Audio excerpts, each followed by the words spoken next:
Gerard Van den Burg pelatih gagal. Salam di Mateo. Ya, kita bahas mengenai Gerard Van den Burg. Debutnya di kualifikasi Piala Asia U23 melawan Laos. Timnas Indonesia itu ditahan imbang 0-0 melawan Laos dengan permainan yang sebenarnya sangat mendominasi. Ya, penguasaan bola mencapai 70% lebih. Kemudian ada 35 peluang, 24 tendangan melenceng, 11 tembakan on target.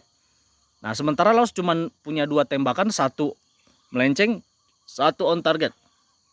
Tapi Indonesia tidak bisa mencetak gol. Nah, yang harus kita tahu adalah Indonesia di kualifikasi Piala Asia itu sangat diunggulkan melawan Laos, apalagi kita bermain sebagai tuan rumah. Ya, kualifikasi berlangsung di Sidoarjo. Jadi dengan hasil seperti ini, peluang Indonesia untuk lolos ke Piala Asia itu makin berat. Kenapa?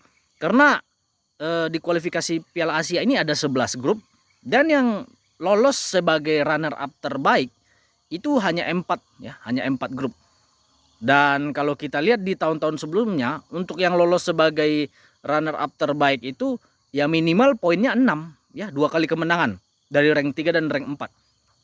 Nah, dengan Indonesia imbang dari Laos, ya kita anggaplah kita menang lawan Makau dan imbang lawan Korea Selatan, kita cuma punya poin 5. Nggak akan bisa lolos sebagai runner up terbaik.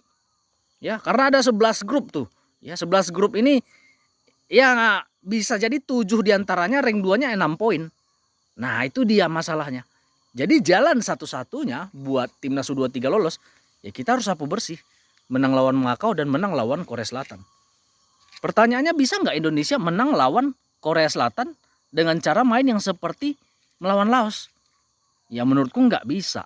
Ya, kesalahan Gerard Van den Burg menurutku adalah dia sama sekali tidak merubah ya taktikal atau cara bermain dibanding Piala AFF.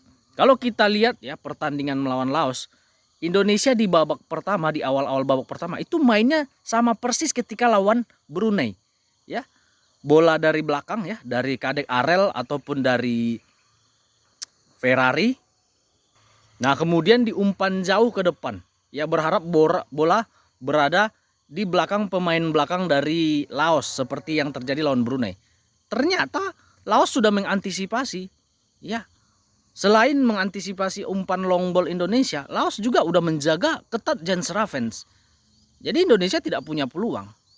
Hampir separuh lebih serangan Indonesia itu cuma berasal dari lemparan Robbie Darwish. Ya, aku mau nanya, emangnya tim yang bermain total football di dunia ini yang pakai lemparan jauh ada? Nggak ada selain Indonesia. Jadi menurutku pendekatan yang dilakukan oleh pelatih Gerard Van den Burg sudah salah. Jadi sekarang publik sebenarnya terpecah dua, ya. Banyak yang marah dan banyak yang takut. Banyak yang marah karena timnas Indonesia tidak bisa menyamai level dari timnas era Sintayong. Nah, banyak yang takut karena Indonesia sekarang dibanding-bandingkan sama era Sintayong.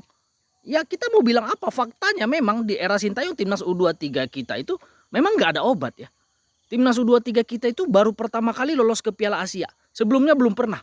Bahkan di era pelatih tersukses Indra Sapri, timnas U23 nggak bisa lolos Piala Asia. Gagal di 2019. Nah, jadi itu fakta yang pertama. Fakta yang kedua, cara bermain kita, ya timnas U23 di kualifikasi Piala Asia dan di Piala Asia tahun 2023 itu memang betul-betul sangat bagus. Di kualifikasi kita tampil bagus, ya. Juara grup. Dan di Piala Asia kita bermain bagus ya. Mengalahkan raksasa-raksasa negara Asia. Ya, kita melawan Qatar, kita mengalahkan Yordania, kita mengalahkan Australia, mengalahkan Korea Selatan. Itu fakta. Dan itu harusnya udah disadari oleh Gerard Van den Burg sejak awal. Bahwasanya dia itu akan dibandingkan dengan pelatih yang lama. Nah, sekarang melawan Laos hasilnya seperti ini, ya kita nggak bisa bilang apa-apa. Kita harus kasih kritik. Ya sudah terjadi, nasi sudah jadi bubur ya. Poin 1 sudah diraih. Ya mau tidak mau tantangannya bertambah. Harusnya tadi tugas Gerard Van den Burg cukup menang lawan Laos dan Makau, imbang lawan Korea Selatan, selesai. Selesai. Sekarang tugasnya makin berat, ya.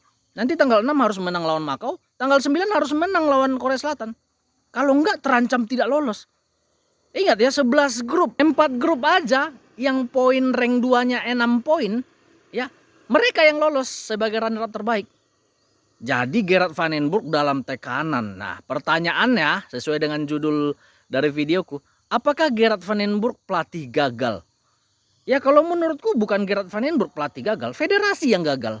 Ya, federasi ini ya tidak punya alasan untuk mengganti pelatih yang lama sebenarnya. Dia tidak punya alasan.